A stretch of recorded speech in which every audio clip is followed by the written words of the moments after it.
তারপরে নতুন সরকার ক্ষমতায় আসার পর জামায়াতে ইসলামী সেক্রেটারি জেনারেলের স্বাক্ষরিত একটি দরখাস্ত দায়ের করে পুনর্বিবেচনার জন্য।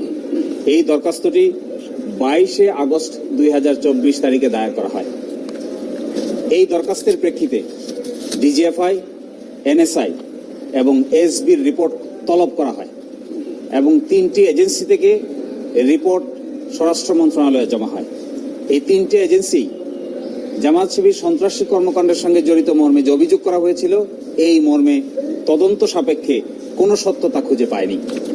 অতঃপর মিনিস্ট্রি অফ হোম থেকে সিনিয়র সেক্রেটারির নেতৃত্বে 3 সদস্য বিশিষ্ট একটি রিভিউ প্যানেল গঠন করা হয়। আইন অনুযায়ী 19 নম্বর ধারার রিকোয়ারমেন্ট মোতাবেক এই রিভিউ প্যানেল গঠন করা হয়। এই রিভিউ প্যানেলে বিষয়টি পুঙ্খানুপুঙ্খভাবে আলোচনা হয় এবং তারাও অতীতের এই অভিযোগের সমর্থনে কোনো তথ্য প্রমাণ খুঁজে পাননি।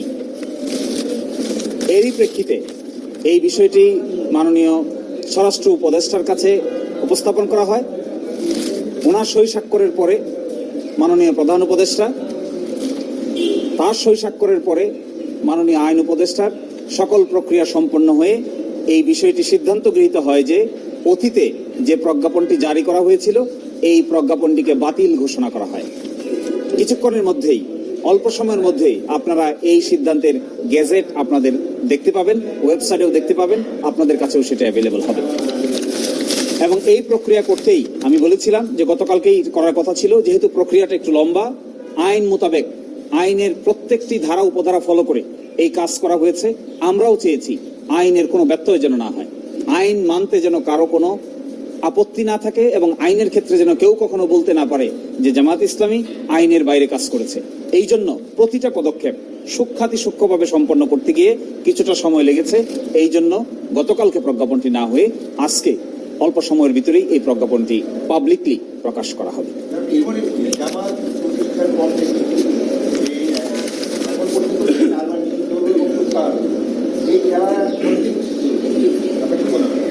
দেখুন, যে নিষিদ্ধের আদেশটি দেওয়া হয়েছিল 1 আগস্ট, এটি প্রত্যাহার হয়নি, এটি বাতিল হয়েছে। এই বাতিলটা যে কারণে ওনারা নিষিদ্ধ করেছিলেন, সবগুলো রিপোর্টে একই ধরনের রিপোর্ট এসেছে যে সন্ত্রাসী কর্মকাণ্ডের সঙ্গে জড়িত এই ধরনের কোনো বিশ্বাসযোগ্য কোনো কিছুই কেউ খুঁজে পাননি। না ডিজিএফআই পেয়েছেন, না এনএসআই পেয়েছেন, না এসবি পেয়েছেন, না রিভিউ প্যানেল পেয়েছে। তাহলে তখনকার এই নিষিদ্ধের ভিত্তি কি? রিভিউ প্যানেলের এখানে মন্তব্য আছে যে ভিত্তিহীনভাবে তখন নিষিদ্ধ ঘোষণা করা হয়। আমরা যেটি আগেই বলেছিলাম যে আসলে এটি ছিল অসৎ উদ্দেশ্য প্রণোদিত, কোন রকম আইনি প্রক্রিয়া ফলো না করে হুইমসিক্যালি, ইচ্ছাকৃতভাবে যখন তখন যা মনে হয়েছে তখনই তাই করা হয়েছিল। এই বিবেচনায় এই আদেশ আর টিকতে পারে না, সেই জন্যই প্রত্যাহার করে দিয়েছে।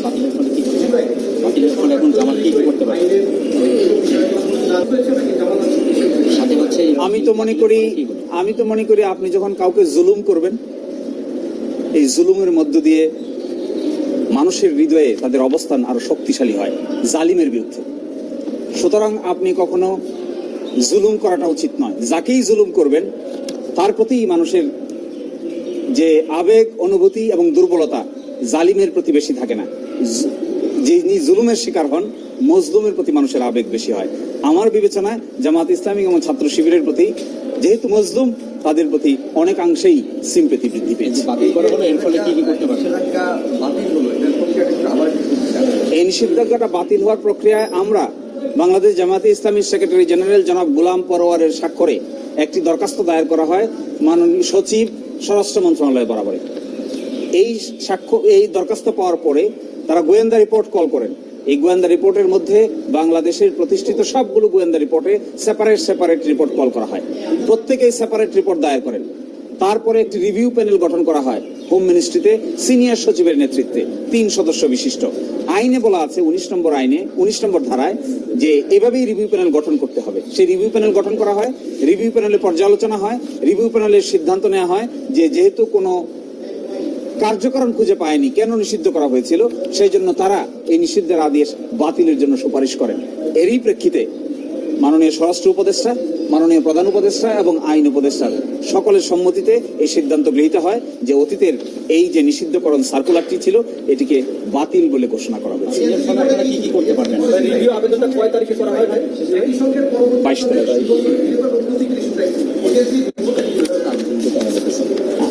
এজেন্সির রিপোর্টগুলো কনফিডেন্সিয়াল। তারপরেও কেউই যে অভিযোগ করা হয়েছে, কি অভিযোগে নিষিদ্ধ হয়েছে আপনারা তা জানেন। এই অভিযোগ করা হয়েছিল 1 আগস্ট যে জামায়াতে ইসলামী এবং ছাত্র শিবির এবং তার অঙ্গ সংগঠনের লোকেরা সন্ত্রাসী কর্মকাণ্ডের সঙ্গে জড়িত, এই জন্য তাদেরকে নিষিদ্ধ করা হয়েছে। আমরা গতকালকেই বলেছিলাম যে এই সন্ত্রাসী কর্মকাণ্ডের জড়িত এই মর্মে সাক্ষ্য প্রমাণ কোথায়? সবগুলো গোয়েন্দা এজেন্সি বলছেন, সবগুলো রিভিউ প্যানেলের পক্ষ থেকে বলা হয়েছে যে এই মর্মে অতীতের যে সিদ্ধান্ত নেওয়া হয়েছে তার সমর্থনে, সন্ত্রাসী কর্মকাণ্ড করেছে বা করছে তার সমর্থনে কোনো তথ্য প্রমাণ তারা খুঁজে পাননি। ফলে এই সিদ্ধান্ত তারা নিয়েছেন, বাতিল করেছেন। আপনারা যে নিবন্ধন বাতিলের ব্যাপারে যেটি আবেদন করতে চেয়েছিলেন রিভিউ, সেটার আপডেটটা একটু জানাবেন। জি, আমি আপনাদেরকে গতকালকেও বলেছিলাম যে আমাদের প্রথম পদক্ষেপ হবে নিষিদ্ধের আদেশ বাতিল করা। নিষিদ্ধের আদেশ বাতিল হয়েছে।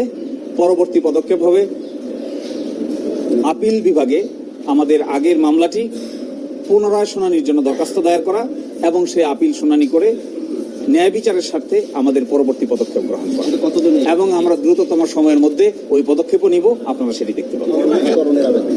জি, 1 আগস্ট বাংলাদেশ জামাত ইসলামী এবং ইসলামী ছাত্র শিবির সহ তাদের অঙ্গ সংগঠনকে নিষিদ্ধ ঘোষণা করে একটি গেজেট পাবলিশ করা হয় সরকারের পক্ষ থেকে। তৎকালীন সরকারের পক্ষ থেকে এই গেজেট পাবলিশ করে নিষিদ্ধ ঘোষণা করা হয়। নতুন সরকার আসার পর 22 আগস্ট 2024 জামাত ইসলামীর সেক্রেটারি জেনারেল জনাব গোলাম পরোয়ারের স্বাক্ষরিত একটি আবেদন স্বরাষ্ট্র মন্ত্রণালয়ে আইন অনুযায়ী দায়ের করা হয়। এই দায়ের করার পরে স্বরাষ্ট্র মন্ত্রণালয়ের পক্ষ থেকে সকল গোয়েন্দা রিপোর্ট সংগ্রহ করা হয় এবং একটি রিভিউ প্যানেল 19 নম্বর ধারা অনুযায়ী, সন্ত্রাস দমন আইনের 19 নম্বর ধারা অনুযায়ী